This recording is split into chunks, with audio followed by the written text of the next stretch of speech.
fellow coffee consumers and crime connoisseurs. Welcome to the 23rd episode of Mugshot Mornings, where we explore true crime one sip at a time. I do want to give a disclaimer before we even start any introduction, anything into today's case. Today's case is going to be one of the most gruesome cases that I have ever covered. And I want to just kind of prepare you guys because I am going to show body cam footage. I'm going to show crime scene photos. It's going to be one of the hardest cases to listen to.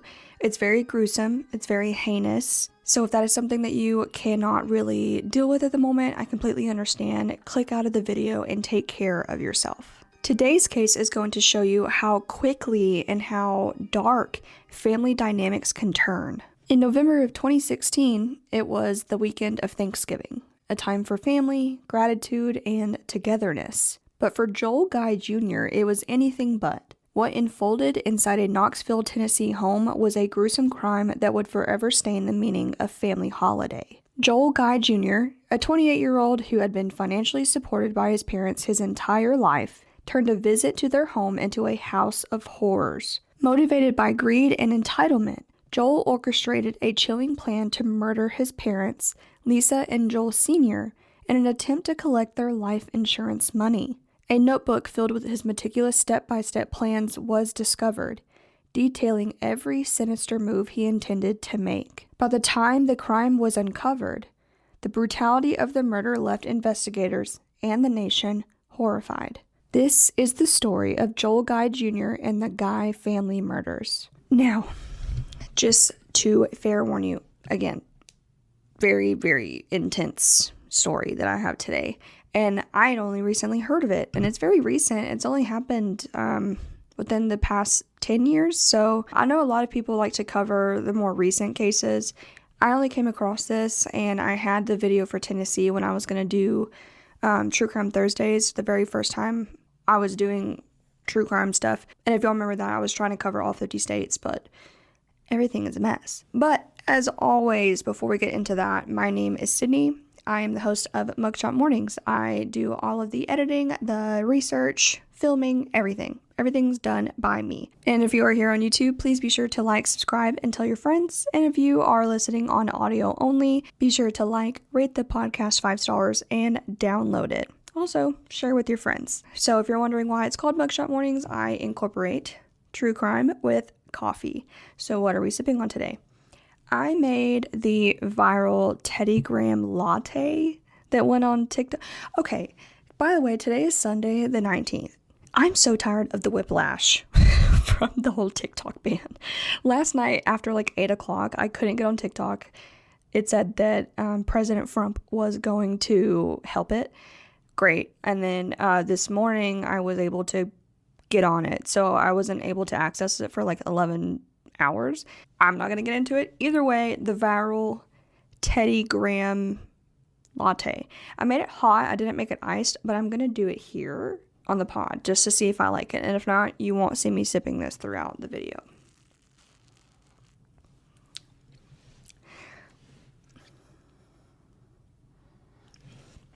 All right, let's push that away. Okay, so it wasn't bad, but I don't like it. I think it's the hot honey. Like I did the correct amount, but I think it's too much honey. I can't deal with that. I don't like it. Try it iced. I'll try it iced a different time, but I did it hot. Shouldn't have.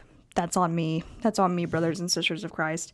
Okay, so no new updates. I'm lying, actually. I got an interview with a PhD program for psychology, and it's APA accredited, and it's very hard to get into, and I'm very excited. I'm not going to say what or who or where or why or how because I don't want to jinx it, but it seems promising. So just send all your thoughts and prayers and good vibes my way, because if so, then I finally get to finish what I started.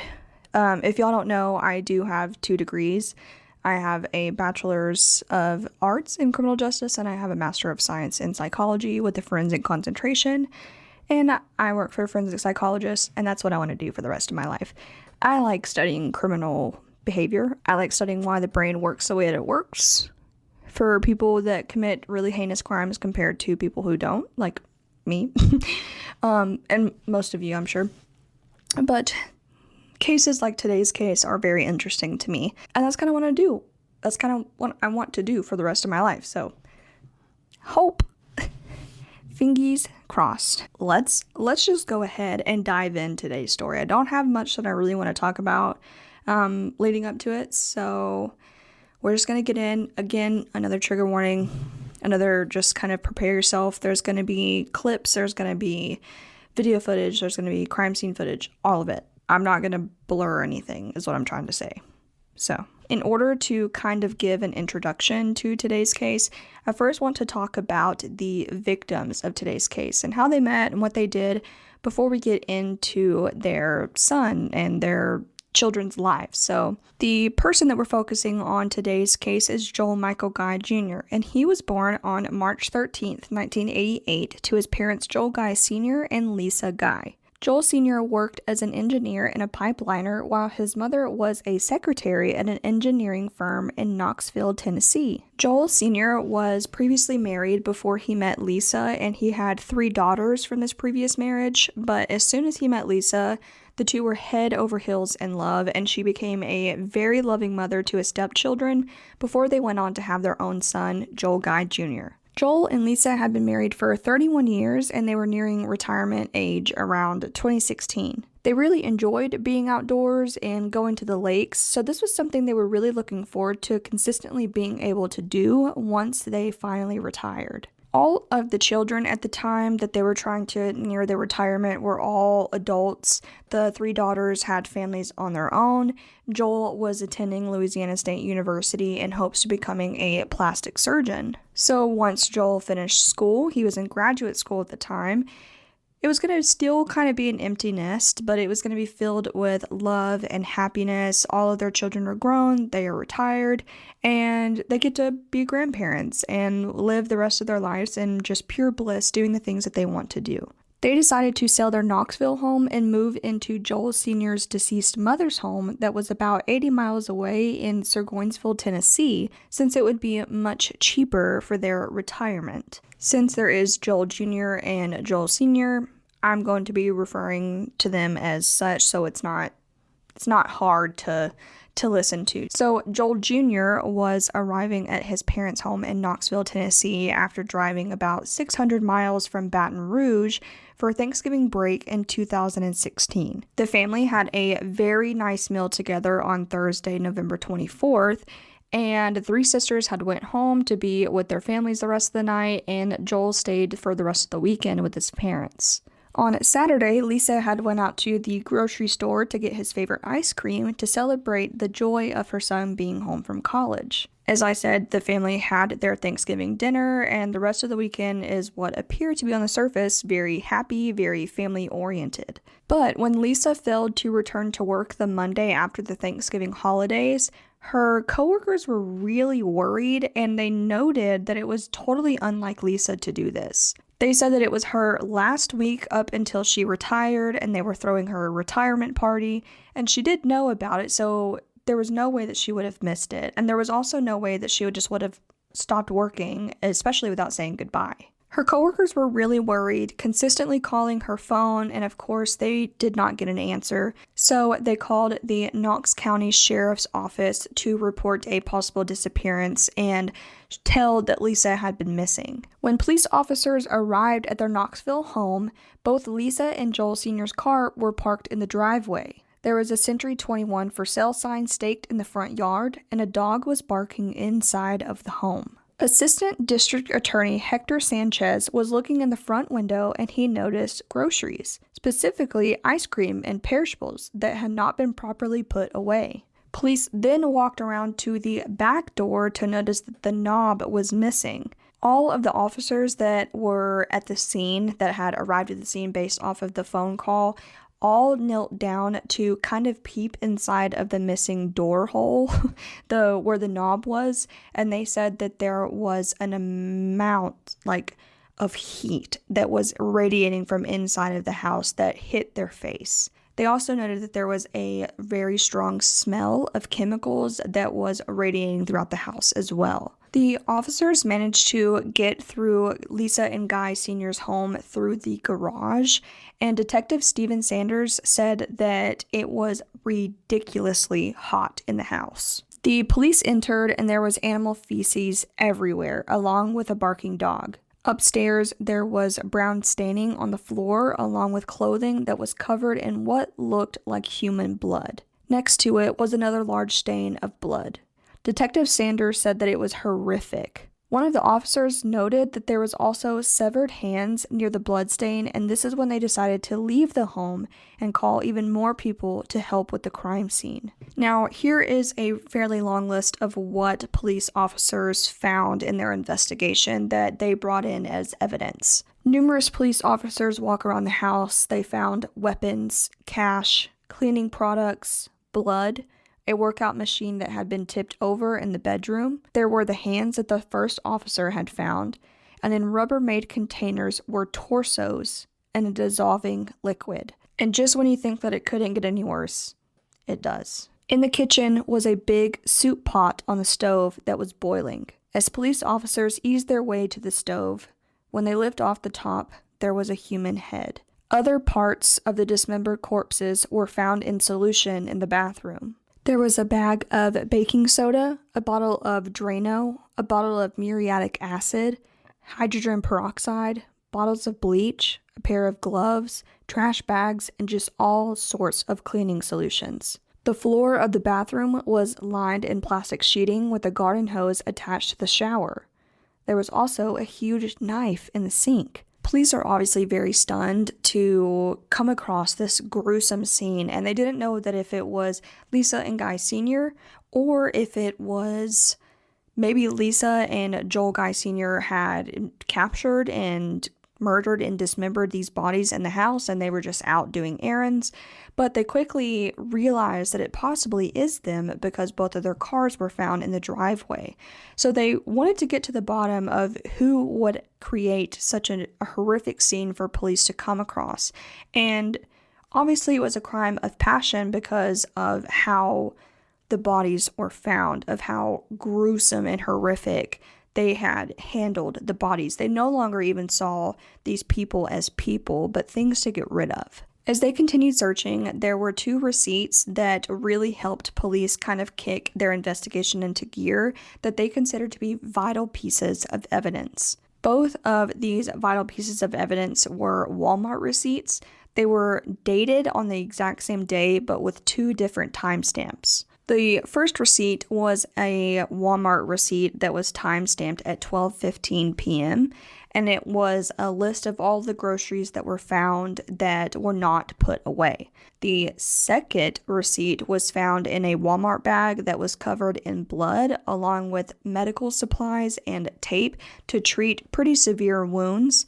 It was dated the same day, but it was around 3:30 p.m. that this time showed whoever checked out with was only a few hours after Lisa had came home from the groceries. Now, the Walmart address was also on the receipts, and so it was easy for them to see what Walmart both of these people had went to, and it was only 2 miles away from the Knoxville home.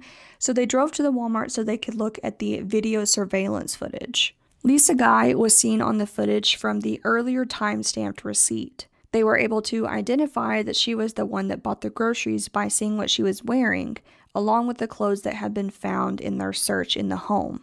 This was on November 26th, so it was noted that she was alive at this time and she had made it home with the groceries. Again, the second receipt was time-stamped on the exact same day at 3:30 p.m., so roughly 3.25 hours after 12:15 when Lisa was found at Walmart leaving with the groceries. The man that was found in the footage was buying bandages and ointment, and it seemed he had injured himself. It appeared that there were wounds and cuts all over his hands. The man in the footage was, you guessed it, Joel Guy Jr., the very youngest child who had just committed the worst things that these police officers had ever seen. They were wondering if That day, he had drove back to Baton Rouge, but it was proven that after Thanksgiving, 2 days after Thanksgiving on the 26th, he was still in Knoxville. But they wanted to know, because remember, this is Monday, a few days after Thanksgiving, and when these murders had taken place, was he still in Knoxville or was he back in Baton Rouge? Police reviewed the surveillance footage that was on the outside of Walmart so they could see if they could catch Joel getting into his car and maybe get his license plate. Luckily enough, they were able to spot the exact car that he was driving and make note of what the numbers and letters were on his license plate, so it was easily traceable, and it traced back that he was in Baton Rouge, Louisiana on Monday. He did drive all the way back to Baton Rouge, and he specifically went to the LSU clinic. So he drove 10 hours to go to the student clinic because he needed to get his wounds treated. That'll come up later as to why he did so, but make note of that. Now, let's give a little bit more background to Joel Guy Jr. and what the hell his problem is. As I mentioned earlier, he was attending LSU in graduate school to become a plastic surgeon. He was known to be a really smart child, and he wanted to attend a boarding school rather than a public school. He previously was attending Hahnville High School, but he ended up graduating from the Louisiana School for Math, Science, and the Arts in Natchitoches in 2006. He was described as the outsider, very distant, and never really tried to develop relationships outside of his family. While Joel is attending school in Louisiana, again, remember he is 28, he was having everything paid for. He was having his rent, his car note, his car insurance, everything was given to him by his parents. He absolutely refused to get a job. He was very lazy, and since he was being supported by his parents, he didn't think that he really needed to get a job. Until one day, when his parents are nearing their retirement, they tell him that they're no longer going to financially support him. Ultimately, they told him, "We have supported you for the past 28 years. We're going to retire, and we really want to live comfortably for the rest of our lives, so you are a grown man, you need to get a job, we'll help you out until you get a job, but you need to get a job and pay for your own stuff from here on out." They did not want to worry about having to fork out all of this extra money to support a child who is almost 30 years old who could be doing it himself.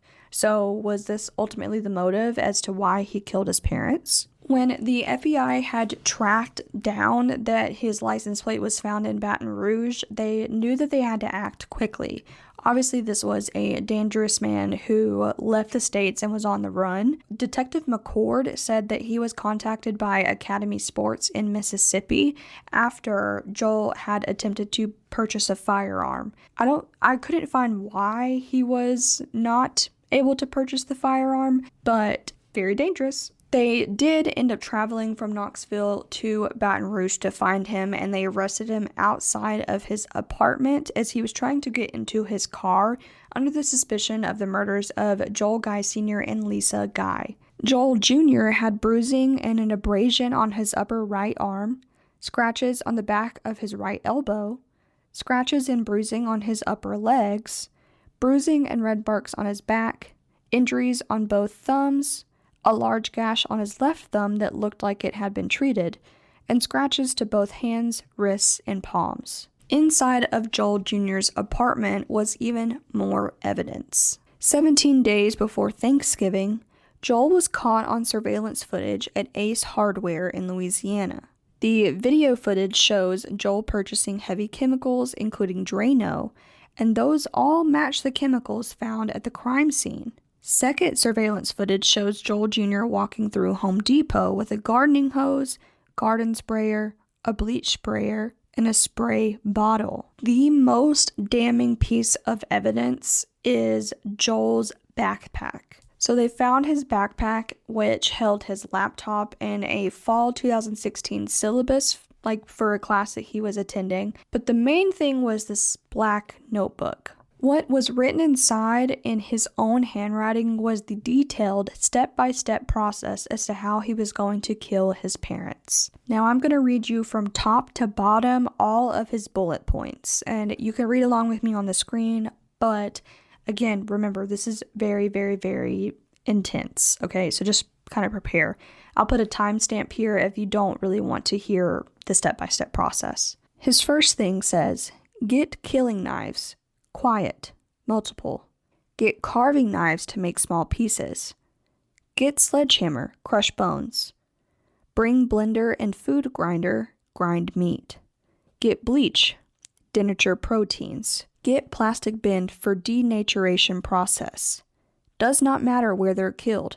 Just get rid of blood spots to prevent any evidence of time of death, not the mattress or couches. Get rid of bodies inside house. There and my DNA already there. Open up doggy door to provide entryway. Scratched out. Flush chunks down toilet, not garbage disposal. Get plastic sheeting for disposal process. Get hollow point bullets just in case. We'll be seen buying bullets. Just use computer room gun. Check to make sure there are bullets. Last resort. He's not alive to claim half of the insurance money. All mine, $500,000. Flood the house. Turn up heater as high as it goes. Speeds decomposition. Bleach reacts with luminol just like blood. Douse area with bleach. Big sprayer. Lie. Trash compactor? Body gives time of death. Alibi. Don't have to get rid of body if there is no forensic evidence on the body. His fingerprints and DNA. Minimize things I touch through visit. Wear gloves and socks to prevent fingerprints and footprints. Drop something down the garbage disposal to break it. Get him on the ground fixing it. Kill him with knife. Clean up mess from him before she gets home. Kill her with knife. Scratched out is kill dog after. Leave alive. Take dog with you. Place her in shower. Turn on hot water and point at her to get rid of forensics. Remove her clothes and take them with me for disposal. Place him in plastic bin and use it to get him into the upstairs bathroom. Cut off his arm and plant his flesh under her fingernails. Place her hand with his DNA so that his DNA is not washed away by shower. Use sodium hydroxide to destroy his soft tissue and soften bones for transport. Baste once every hour to accelerate. Flush sodium hydroxide down the toilet. Wash out bin with handheld shower head and then direct handheld into the toilet to flush everything out of the pipes and into the public waterway. Douse killing rooms, kitchen, with bleach. Place hair curler with flammable paper and flammable containers of gasoline in 4 locations. His killing room, her killing room, his bathroom, her bathroom. Wipe down areas near kill rooms and bathrooms. Turn heaters up to 90 degrees to melt fingerprints and dry everything. Set her phone to send me a text message late Sunday to prove that I was in Baton Rouge and she was alive. Leave through front door and wipe down doorknobs. Time for flammables set for Friday at 10 a.m. so they can't report it. Now, this shows that he was going to kill his parents and he was going to kind of mask it as to that his father was the one that was responsible. This kind of can show based off of the scratching of getting his flesh underneath her fingernails for DNA. He was going to try to dismember his father's full body and flush it down the toilet so that he kind of came up as missing by crushing his bones with a sledgehammer and making it easier to kind of dissolve the process and speed it up quicker. And then finally set the curling irons on timers so that it could burn down the house that got rid of the rest of the evidence if there was any. Another page of notes had a heading of destruction of bodies with a list of the percentage of fat, protein, water, and other compounds in the human body. Another page of notes consisted with the following. Her assets. Her life insurance, $500,000, possibly more with double indemnity. All of her other assets are joint. Go to him if missing. Unknown if he is dead. His assets includes all joint property if missing. When he gets all joining property, also gets joint debt. Knoxville house. Homeowner's insurance possibly, but probably worthless after fire. Owe $100,000. Sirgoinsville house. Appraised at $400,000. Worthless with Renee on property. His car, his SUV, not paid for. His boat, his old truck, paid for. His 401k, $80,000. possibly left after taxes. He could possibly have savings and or investment accounts. Did Joel just kind of not take into account that he also had 3 other siblings that he would have to split at least the life insurance money with, which means he basically killed for $125,000? Inside of Joel Jr.'s car was the same things that he had kind of listed on his notebook. So there was a mixer, a meat grinder, a large metal bowl, along with loose medication and pills in a random Ziploc bag. So all of the evidence against Joel Jr. was damning. Like I said, mainly the notebook is kind of what really made police officers understand the motive. So he was going to kill his parents. He wrote down a step-by-step way as to how he was going to do it. There's surveillance footage of him purchasing the very things that are found at the crime scene, and he had a motive. It was $500,000 with possibly more assets. And the body parts were definitely noted to be Joel Guy Sr. and Lisa Guy. The decapitated head that was found in the pot in the mixture of cleaning solutions, keep in mind it was boiling at the time whenever police officers arrived. That belonged to Lisa, and the severed hands that were found by the first officer belonged to Joel Guy Sr. The 2 45-gallon tubs contained the torsos of the limbs of both Lisa and Joel Sr. in what is later described by prosecutors as a diabolical stew of human remains. The torsos of both Lisa and Guy had a combined total of almost 100 stab wounds. Joel Sr. had 42 stab wounds and Lisa had 31 stab wounds. However, since both their bodies were dismembered and there was large gashes in each of their bodies, it was determined that Joel Jr. had tried to pour these chemicals in these gashes to try and speed up the decomposition and make it more effective. So it was really hard for them to determine if these were the actual stab wounds or wounds after they had both been deceased.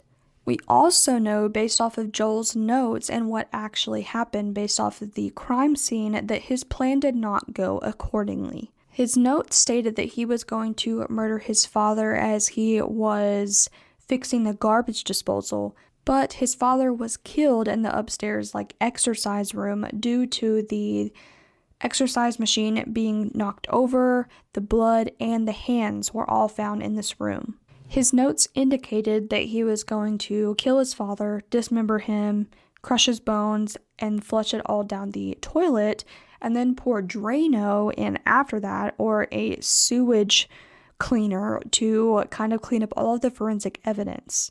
So obviously his father's hands and torso was found, so his plan did not go accordingly either, based off of him wanting to flush everything down the toilet. Since there were a few parts left over, that did not happen. He was facing 7 separate charges: 2 counts of first-degree murder, 3 counts of first-degree felony murder, and 2 counts of abuse of a corpse. And guess what? He pled not guilty, of course. His trial lasted only 4 days, and during the trial, it was determined that he did kill Joel Sr. while his mother was out at Walmart shopping for groceries. It was like he kind of wanted to get rid of the bigger threat, just in case his father was home when he first started with his mother.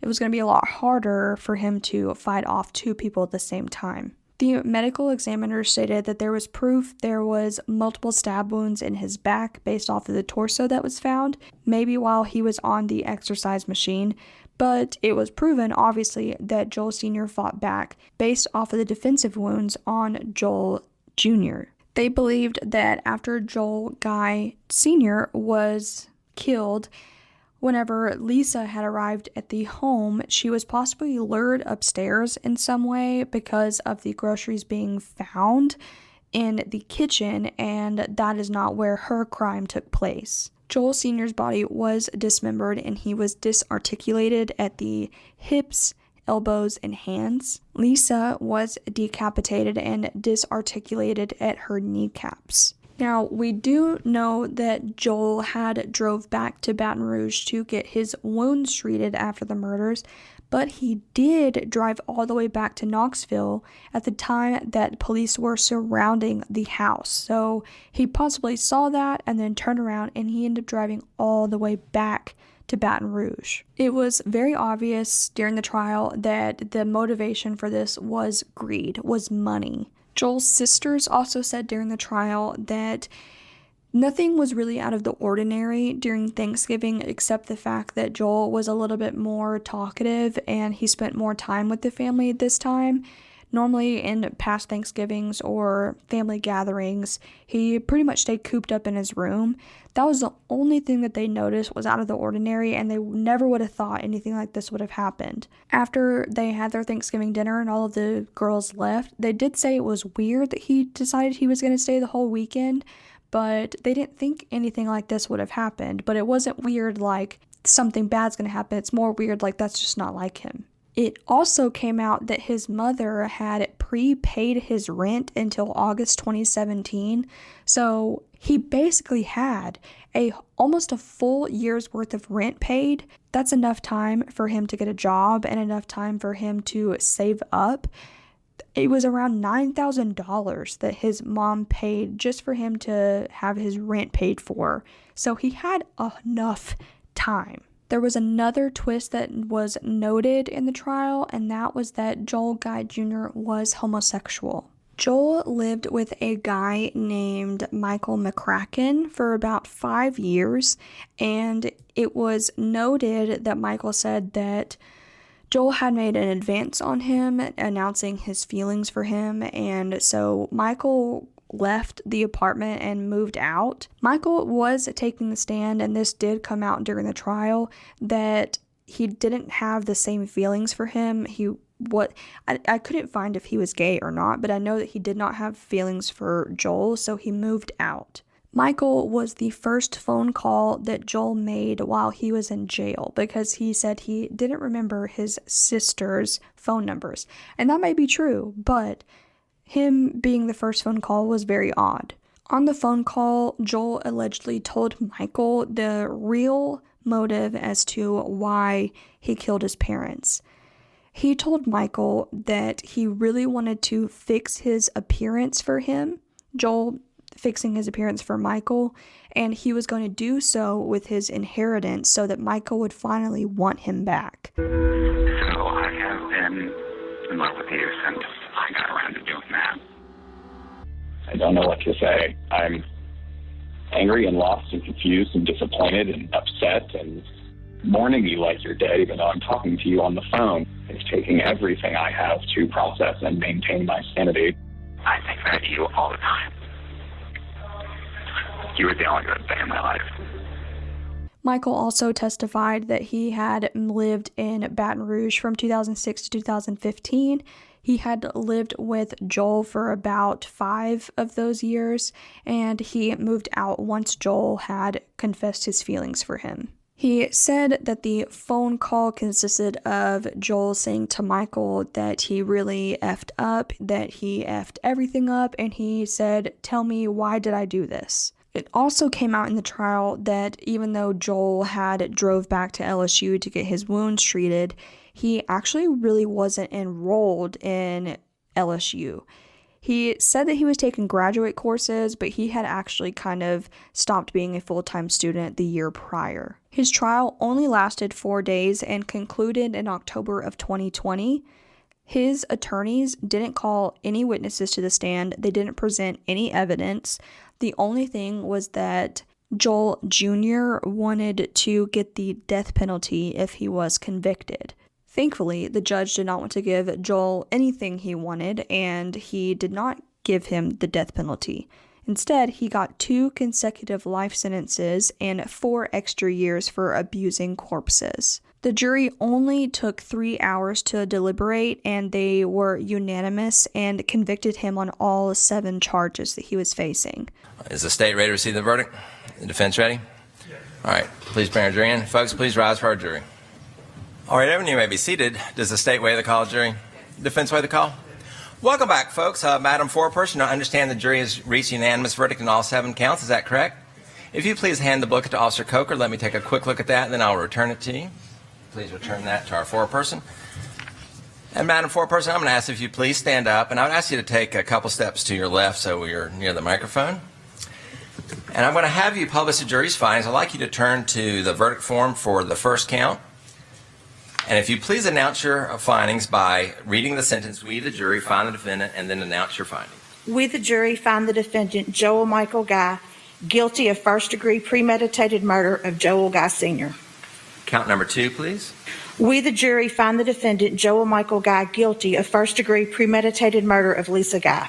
Count number 3.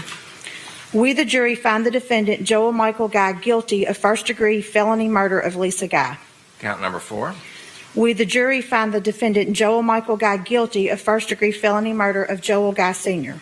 Count number 5. We, the jury, find the defendant, Joel Michael Guy, guilty of felony murder of Lisa Guy. Count number 6. We, the jury, find the defendant, Joel Michael Guy, guilty of abuse of a corpse of Joel Guy Sr. And count number 7. We, the jury, find the defendant, Joel Michael Guy, guilty of abuse of a corpse of Lisa Guy. Thank you, Madam Foreperson. If you please return that to Officer Coker for the record, you may have a seat. Now, again, obviously the sentencing comes well after the jury gives the verdict. So right before his sentencing, Joel had mentioned in a note that was found in his jail cell on his bed that his roommate, he had these feelings and fantasies of wanting to gouge out his roommate's eyes while he was unconscious so he couldn't fight back, which did not help his case at all, but that is worth noting just to kind of give more reasoning as to how Joel Guy Jr. is just a piece of shit. Judge Sword said that Joel never showed any remorse and he had a sick and depraved mind. In 2023, Joel appealed to overturn his sentence, which was thankfully denied, and he is currently incarcerated at the Northwest Correctional Complex in Tiptonville, Tennessee. I wish that there wasn't so many cases of greed. Killing someone for money is so batshit insane to me, but it happens obviously way more often than we think. Most of the cases have to do with greed. There's something so sick of the dismembering part after killing someone. Like, the act of killing someone, obviously disgusting and cruel. That's not what I'm trying to say. I'm saying that, like I said earlier, you dismember someone and it looks as if you're not even treating them as a person anymore. Like, you don't view them as a person. He did not view them as his parents. The very people that had supported him with love and happiness and finances for 28 years. Almost 29. Just because you didn't want to work, you lazy sack of fucking potatoes. That is just a whole new level of really messed up. That is the story of Joel Guy Jr. and the Guy family murders. The victim impact statements of Joel's siblings, like his sisters, was very powerful, but also very sad. I just couldn't imagine, like, you just celebrated Thanksgiving with your family, and now each year on Thanksgiving you have to remember the deplorable acts of your own brother, and you don't get to have your family, you don't get to have your parents there anymore for Thanksgiving, and you have to be reminded of that year after year. It's so sad to me.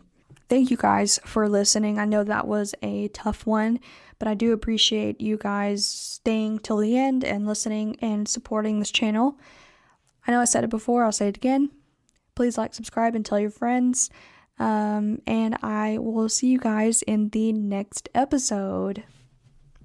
Bye.